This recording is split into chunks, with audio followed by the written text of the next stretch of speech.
Friends, आपका स्वागत है एक्सपेरिमेंट बायोलॉजी इस वीडियो में। फ्रेंड्स, आज की इस वीडियो में अपन दिखाएंगे आपको अपना 2022 का रावण दहन दिखाएंगे आज आपको हम इस वीडियो में।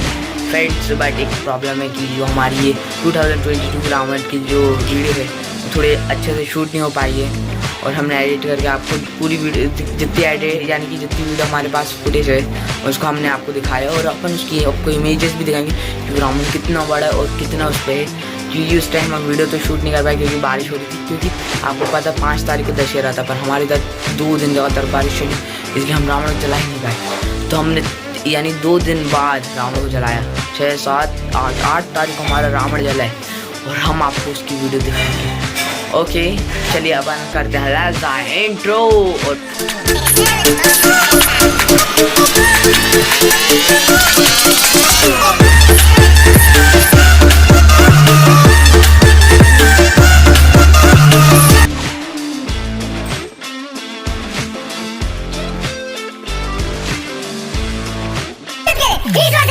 बुलाते लोग प्यार से दस आनंद मुझे नाम से, बुलाते लोग प्यार से दस आनंद मुझे नाम से।